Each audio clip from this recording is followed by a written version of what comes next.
David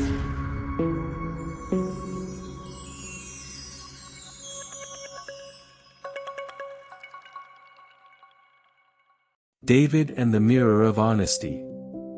Chapter 1. The Most Ordinary Boy. David Smith was, at first glance, an absolutely ordinary boy. 10 years old, in the 4th grade, with messy brown hair perpetually falling into his eyes, and a pair of bright, curious blue eyes that could radiate incredible sincerity, when he needed them to. He lived in a quiet, sleepy town where everyone knew their neighbor's name, and the school was just 2 blocks from his cozy 2-story house with a red roof. Mornings for David always began with a bowl of crispy cereal with milk and a quick dash to school, often on his beloved skateboard, which had become an inseparable part of his daily routine. Math was his personal enemy. Numbers seemed like tangled labyrinths with no exit, and equations, meaningless puzzles. He was much more drawn to worlds created by imagination, vivid, exciting board games with friends, where he could be a brave knight, a wise wizard, or a cunning pirate.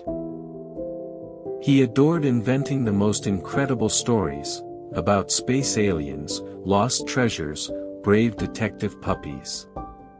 His imagination was boundless, and this very trait, oddly enough, was closely linked to his small but persistent secret. David's secret was that he sometimes told lies. Not that he was malicious, sneaky, or wanted to hurt anyone. Not at all. It just sometimes seemed easier to tell a lie than to admit the truth. It felt like the quickest, simplest, and most convenient way to avoid trouble, judgment, or awkward explanations. It was like an invisible shield he'd raised to protect himself from potential consequences. For instance, if he forgot to do his math homework, a common occurrence given his dislike for the subject, he wouldn't admit it. Instead, he'd innocently declare that he'd left his notebook at home, or that the dog ate my homework, even though they didn't have a dog. If he was late for school because he was mesmerized by a cat chasing a sparrow, or simply decided to do a few extra tricks on his skateboard, he'd invent the most fantastic tales about a huge traffic jam on the road, or a peculiar old man blocking his path, even though, as mentioned, he lived only 2 blocks away. These little lies seemed so insignificant, so harmless, that David barely thought about them. One evening, after David had once again fabricated a story about how his stolen, actually just forgotten under the bed, phone prevented him from answering his mom's call, his mother gently placed a hand on his shoulder. Her eyes were sad but tender. "David," she began in a soft but serious voice, "you know what a good boy you are. I see how hard you try, how much you dream. But honesty is like a mirror, once it cracks, it's never quite the same. Every time you tell a lie, a tiny crack appears. And then more and more appear. And it stops reflecting what's truly there." David felt a slight discomfort for a moment, nodding as if listening intently. But his thoughts had already drifted to a new level in his favorite video game. After all, what could happen because of one small lie? It wasn't a crime. It was just a way to simplify life. Chapter 2. The Secret Door in the Library. The school library wasn't on David's list of favorite places. Usually, after classes, he'd race home to grab his skateboard and meet up with friends. But today was different. From early morning, the sky had been covered in leaden clouds, and by lunchtime, a real autumn rain had begun. Big, heavy drops drummed against the windows, turning the streets into glittering rivers.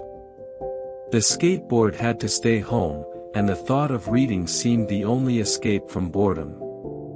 David reluctantly shuffled to the library, noting to himself that the smell of old paper and dust wasn't so bad after all.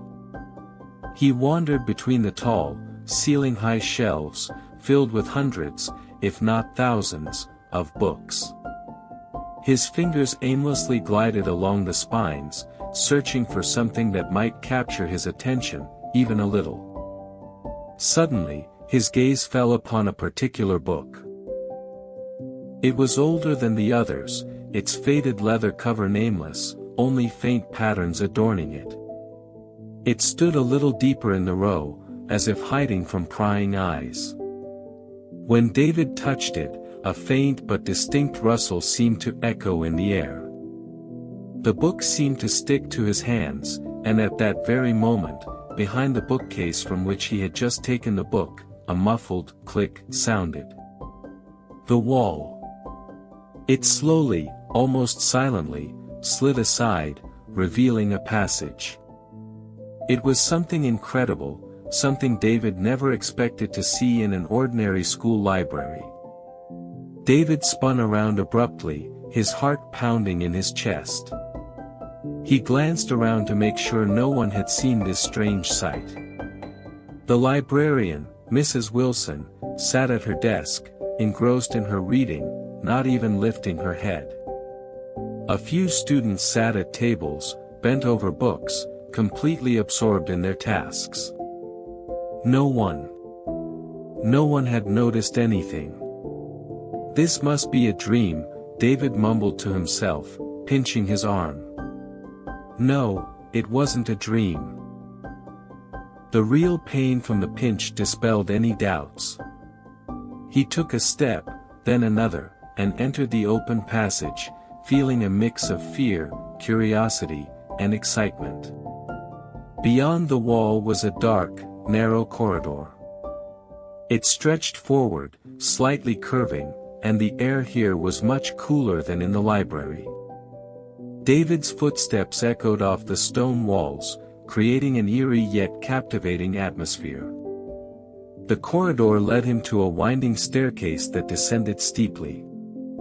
Each step on these stairs felt like a journey into the unknown.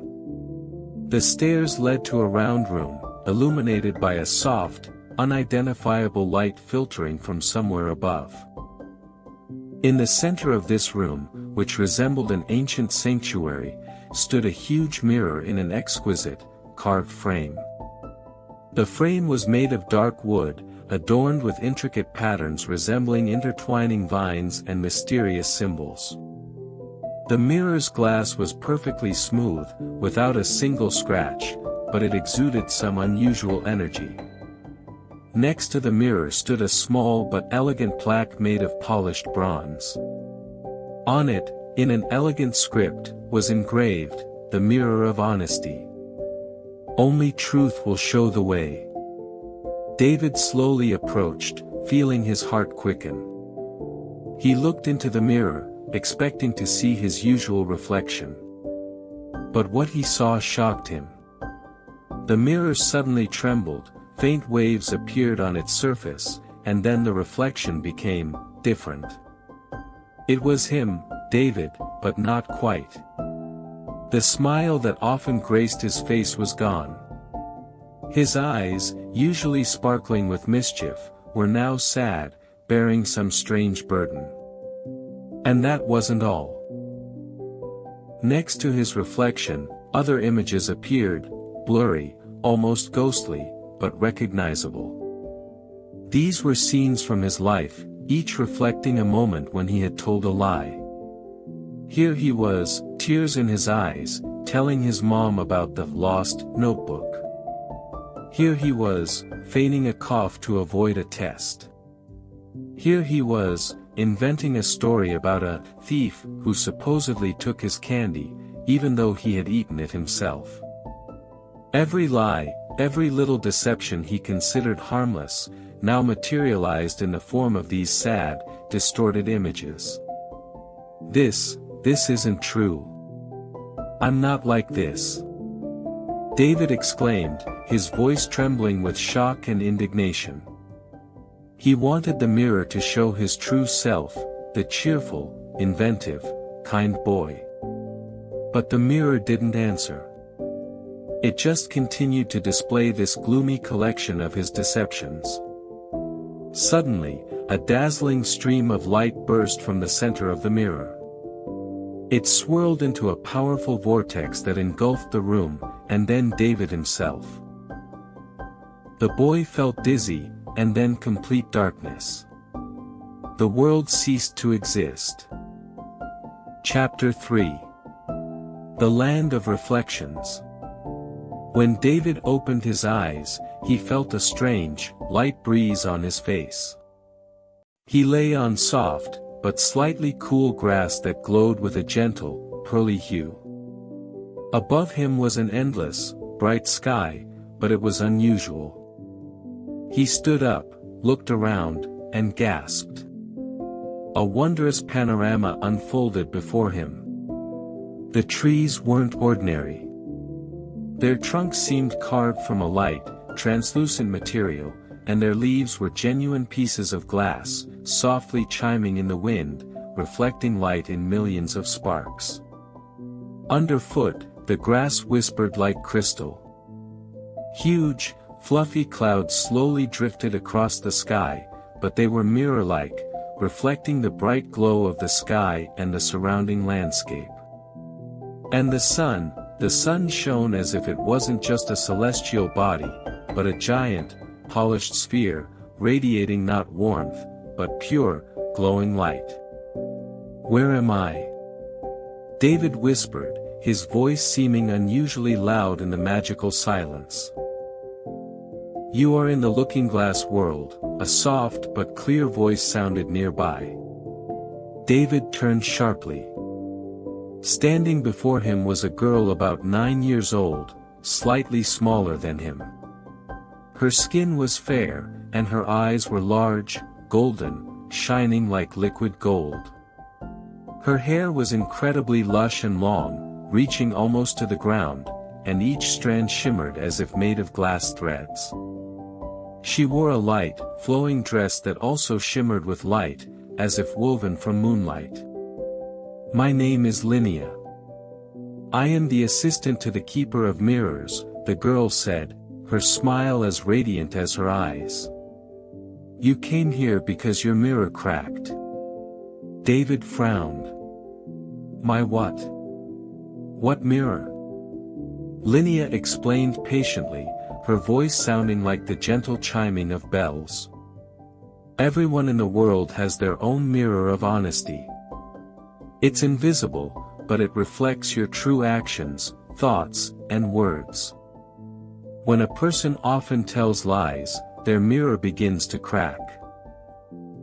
And when it cracks too much, that person comes here, to the looking-glass world. Here, we help them restore it.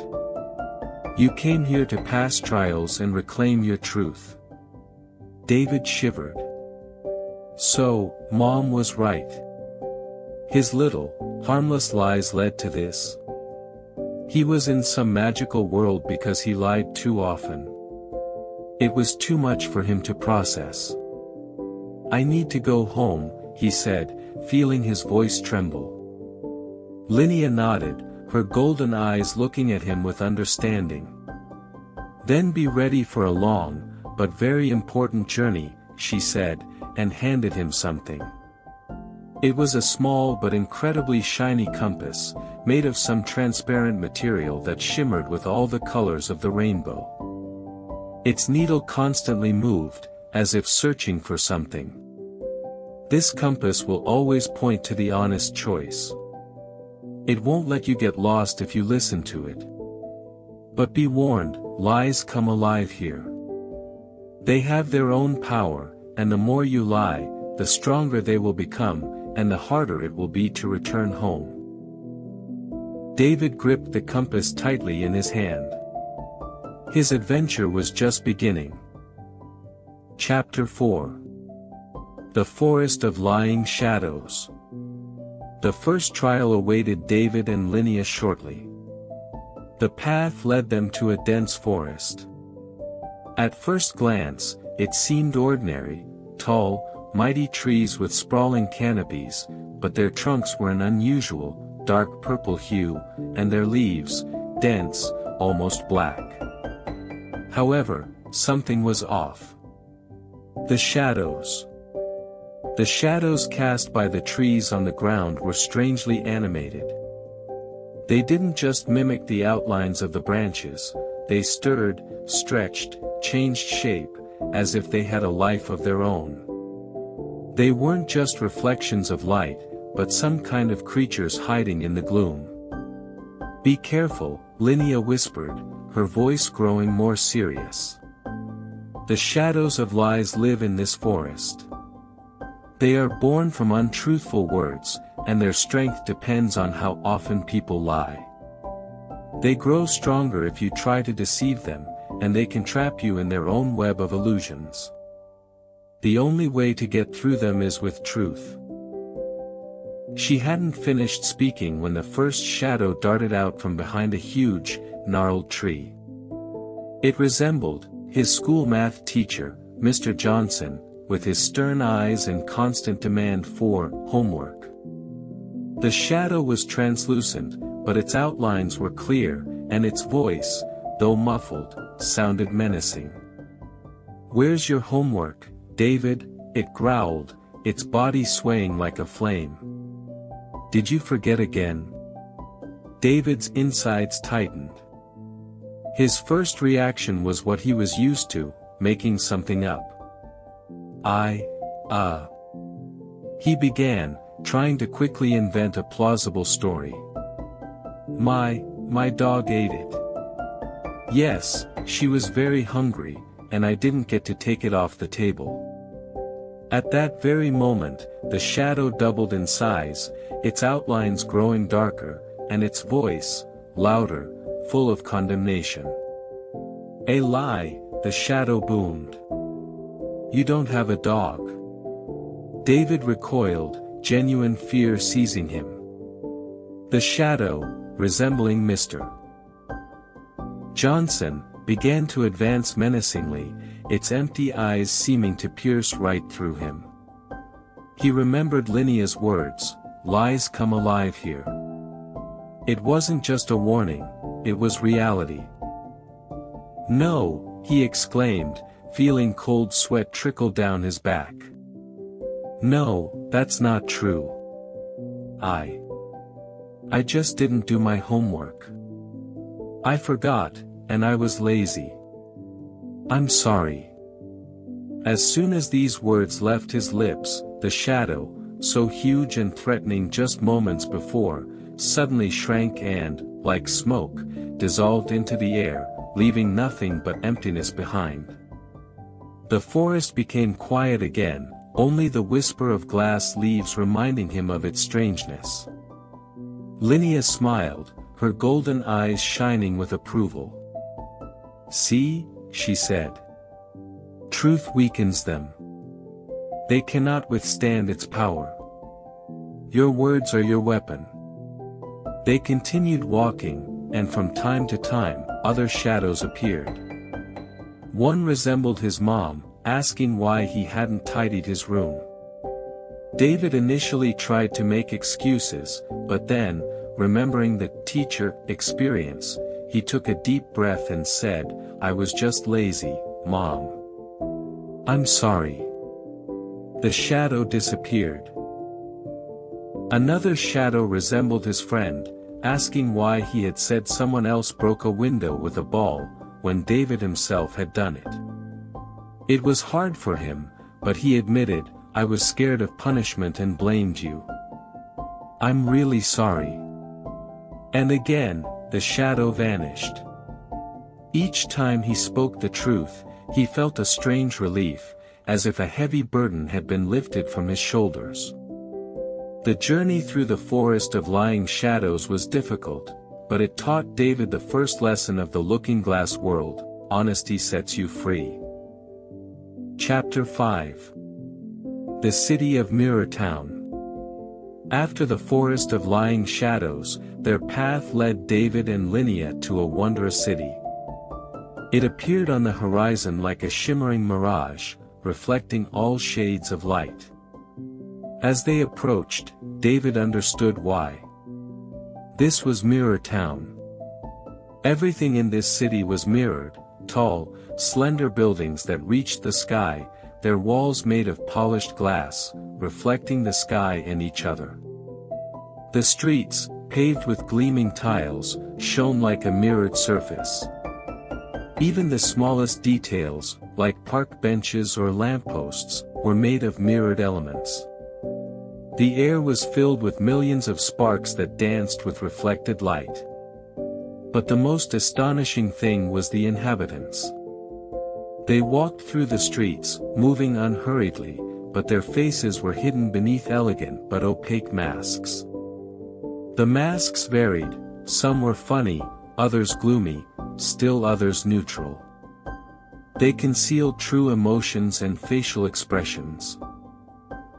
It seemed as if every resident of Mirrortown was an actor on a stage, playing a specific role. "This is Mirrortown," Linia explained, her voice sounding a little sad. "Here, no one tells the truth about their feelings. Everyone fears that their true emotions, thoughts, or desires will be judged, ridiculed, or misunderstood. They hide behind masks, creating the illusion of who they should be rather than who they truly are." David watched the residents. He saw a woman in a happy dancer mask slip and fall. She quickly got up, and the dancer mask still radiated joy, but her movements were strained, and the shadow of her body, stretched across the mirrored street, showed her clenched fists in irritation. David decided to try. He saw a boy about his age sitting on a mirrored bench. He wore a bright, happy clown mask with a wide smile. "Hi," David said, trying to be as friendly as possible. "Are you having fun?" "Very much. Absolutely wonderful," replied the boy in the mask, his voice sounding joyful but somewhat mechanical. David looked at the mirrored wall of the building behind the boy. On it, as if on a screen, his true essence was reflected, the boy's reflection without the mask, with downturned lips and sad, empty eyes. He was clearly unhappy, but his mask was lying. "Why are you lying?" David asked directly, his voice calm. The boy in the mask flinched. I'm not lying. I'm having fun," he insisted, but his true reflection on the wall grew even sadder. "No, you are lying," David said. "I can see it. You're sad. Why can't you be real?" The boy looked away. "If I tell the truth," he whispered, his voice barely audible, "if I show that I'm sad, or that I don't like playing these games, or that I'm scared, they'll laugh at me. They won't understand me. They'll think something's wrong with me." David felt a familiar pang in his chest. He understood this boy. David himself often lied to avoid judgment, to seem better, smarter, braver than he truly was. "You don't have to pretend," David said. He slowly extended his hand and gently touched the mask on the boy's face. "I was afraid to tell the truth too. I was afraid I'd be yelled at, that I'd be considered foolish, that I'd stop being loved. But here, in the looking glass world, I'm learning. I'm learning that being real isn't a weakness. It's a strength. Let's try together. Just say what you feel." The boy hesitated. His sad reflection on the wall trembled. Then he took a deep breath and barely audibly whispered, I'm not having fun. I'm very sad. I want to play with cars, not these silly dolls. And I'm scared that others won't like me." At that very moment, a wondrous thing happened. The mask disappeared from the boy's face, dissolving into the air like a light mist. His face, though still a little scared, now looked genuine. And the mirror behind him, on the building wall, turned bright golden, glowing with a pure, warm light. "You are free," Linia whispered, smiling joyfully. David felt something change within himself too. He understood that being honest with himself and others, even if it was painful or frightening, brought true freedom. Chapter 6. The Bridge of Choice. After Mirrortown, their journey led them to a remarkable place. Before them lay a huge bridge stretching over a deep, dark abyss. The bridge had no visible end, it disappeared somewhere in the misty distance. But the most astonishing thing was that it divided into two paths. One path was wide, bright, and smooth. It seemed easy and inviting, its surface gleaming like polished marble. Many other reflections of people were on this path, walking quickly and easily forward, as if rushing somewhere. The other path was completely different. It was narrow, crooked, and bumpy, with cracks in places, and steep ascents and descents in others. It looked difficult and dangerous. But at the end of this crooked path, in the far misty haze, a faint but persistent light shone, hinting at hope and purpose. "This is the bridge of choice," Linia explained, her voice becoming more solemn. "Here, you must decide how to proceed. Think carefully." She pointed to the smooth path. "On this, the smooth path, you can pass easily. You can tell yourself lies, justify your actions, close your eyes to your mistakes, and move very quickly. Many choose it to avoid painful confessions. They think it's the shortest way." Then she pointed to the crooked path. "On the other path, this crooked, bumpy trail, you'll have to be honest with every step. Every lie you've ever told, every fear that made you deceive, will be a test. It will be hard, and perhaps you will fall." David looked at the crooked path, then at Linia. "What if I fall?" he asked, feeling afraid. He had fallen off his bike, off his skateboard, but falling from this bridge seemed much scarier. Linia smiled gently. "Then you'll learn to get up. Every fall isn't the end, but a lesson. And every time you get up, you become stronger." David took a deep breath. He remembered how easy it had been to lie in the ordinary world. He remembered the relief when the shadow in the forest disappeared from the truth. And he remembered the boy in Mirrortown who was freed from his mask. He understood that the easy path would not lead him to his true goal. He wanted to return home as his true self, not a false reflection. "I choose the crooked path," David said firmly. Linia nodded, her eyes shining with pride. The first steps were difficult. The bridge swayed beneath his feet, and the cracks seemed wider than before. Every step was a test. Suddenly, his footsteps stopped.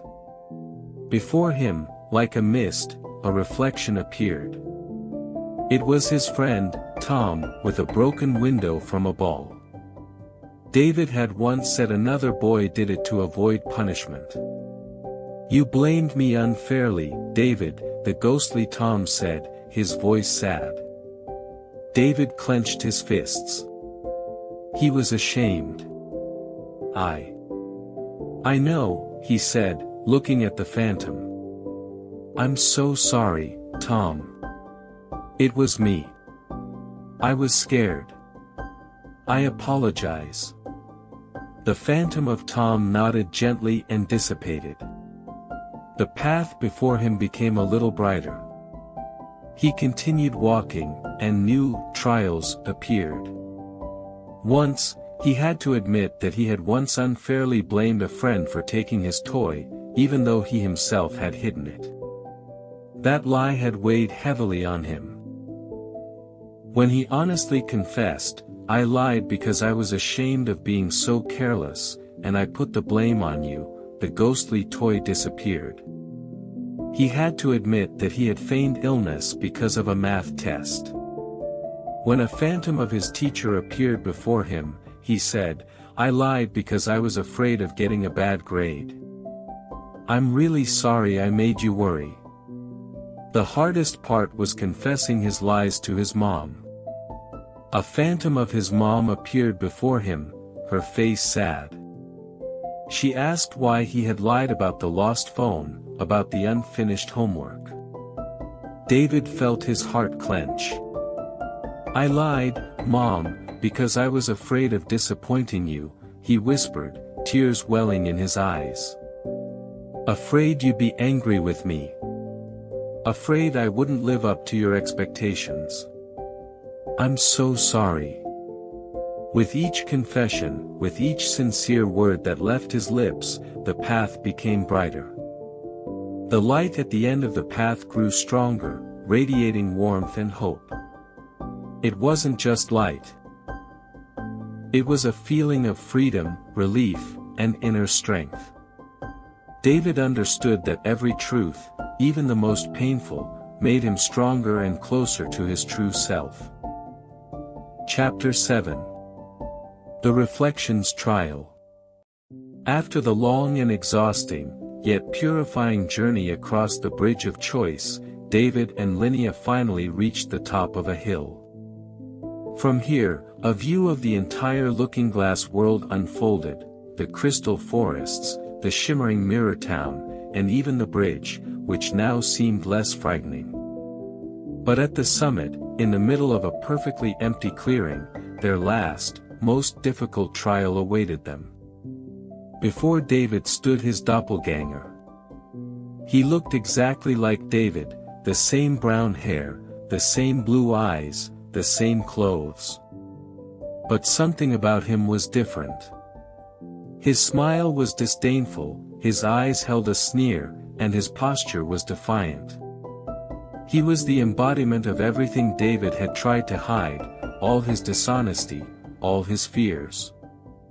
"Well, hero," the doppelganger said mockingly, his voice exactly like David's, but with unpleasant, metallic notes. "You passed this ridiculous path. Why? Go home.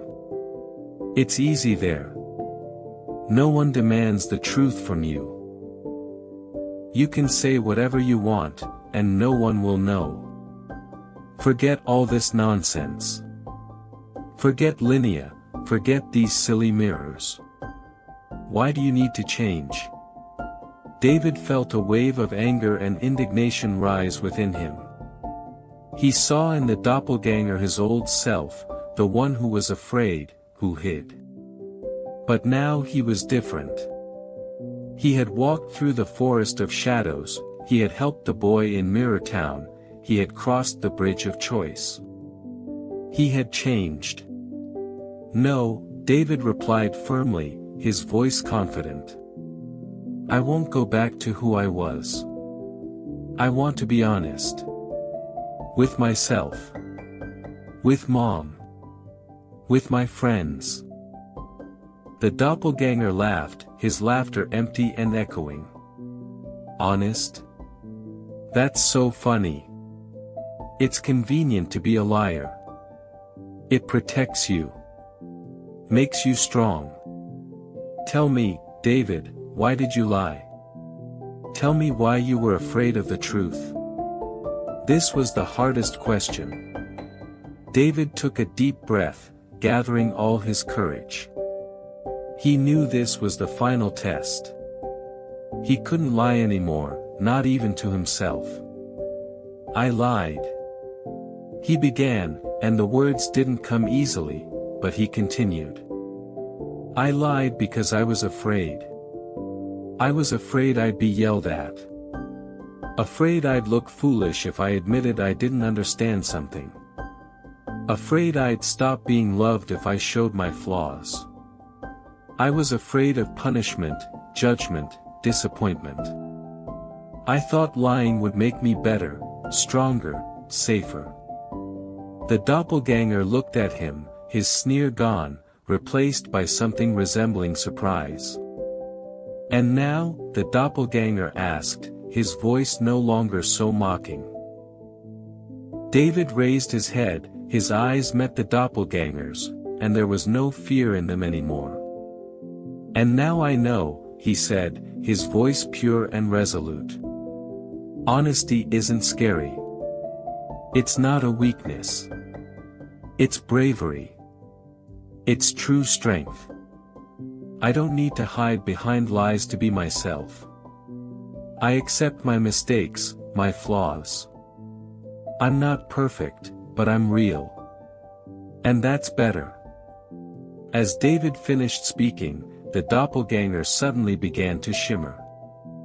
Its outlines became blurry, it trembled as if an echo in the air. Then, slowly but inexorably, it began to dissolve, transforming into millions of tiny sparks of light that merged into a single object. In the place where the doppelganger stood, now stood a mirror. It wasn't like the one that had shown him his lies. This mirror was absolutely whole, without a single crack, perfectly clean and clear. It reflected David as he was now, filled with calm, confidence, and some new, inner strength.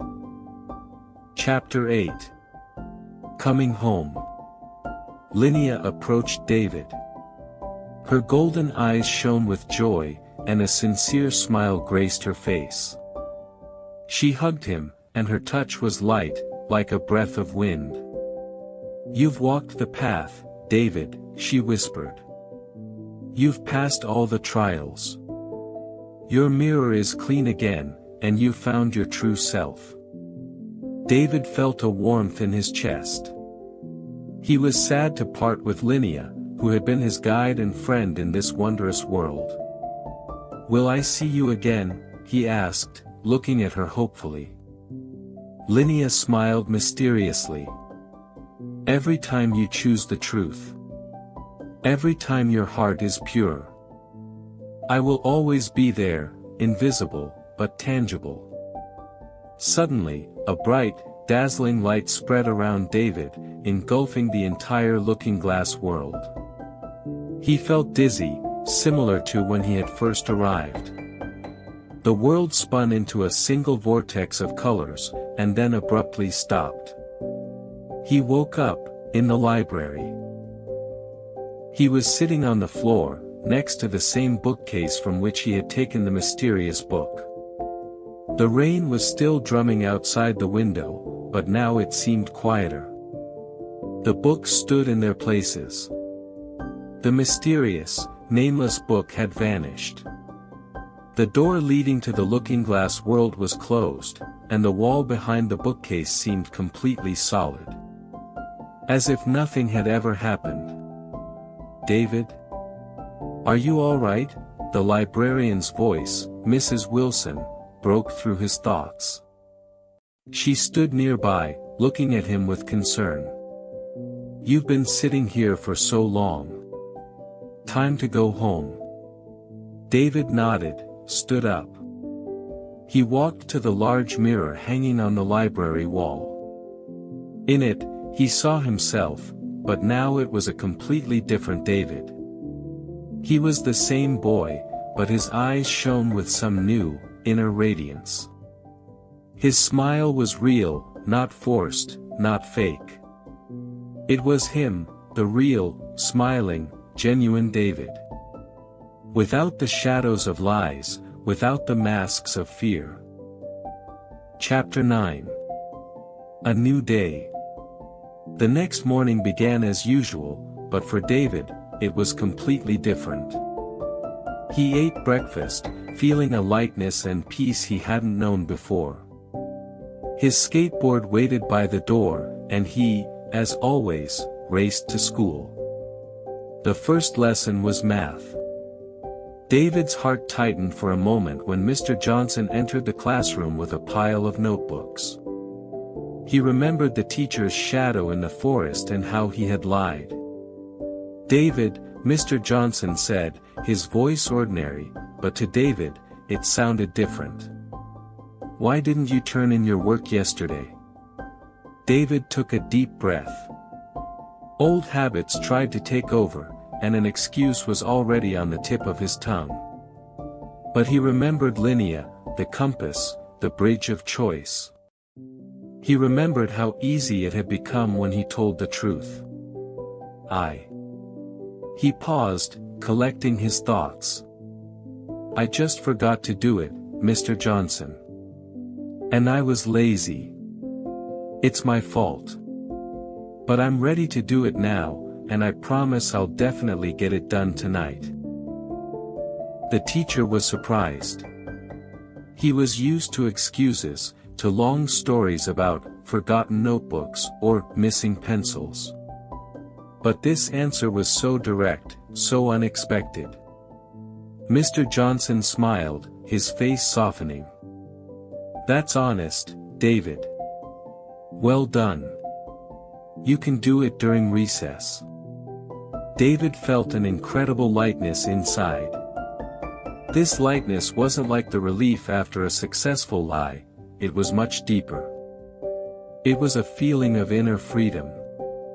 After classes, he honestly confessed to his mom that he had broken her favorite vase, though he had initially planned to blame the cat. She was, of course, upset, but then she hugged him and said, I appreciate your honesty, David. A vase can be glued back together, but trust is much easier to lose. He even admitted to his friend Tom that he had eaten his own candy, for which he had previously blamed Tom's younger sister. Tom was initially angry, but then they laughed, and David realized their friendship had grown stronger. Chapter 10. The Mirror Within Each of Us. From that day on, David still sometimes made mistakes. He was just a child, and the temptation to lie sometimes arose. But now he had a choice. He no longer hid behind lies. He knew that telling the truth was not a weakness, but strength. It meant being brave, being real. And it always brought him a sense of peace and calm, unlike the anxiety that lies caused. His relationship with his mom grew closer. With his friends, stronger. He became more confident in himself because he knew he didn't need to deceive anyone. And one day, during a visit to the library, David once again looked at the spot where the mysterious book had been. He carefully touched the wall, but it was solid. Then he walked to the ordinary mirror hanging on the wall. It was calm and clear. And on it, in the reflection, he saw not just his face. Above the reflection, like an invisible mist, a golden, glowing inscription shone. True courage is to be yourself. David smiled. He knew Linia was right. Every time he chose the truth, he saw her. She lived within him, in his own, now clean, mirror of honesty. And that was the most valuable treasure he had ever found. He understood that his mom's advice wasn't just words, but deep wisdom that leads to a happy and fulfilling life. Lies were just an illusion, but truth, the foundation upon which a true person is built.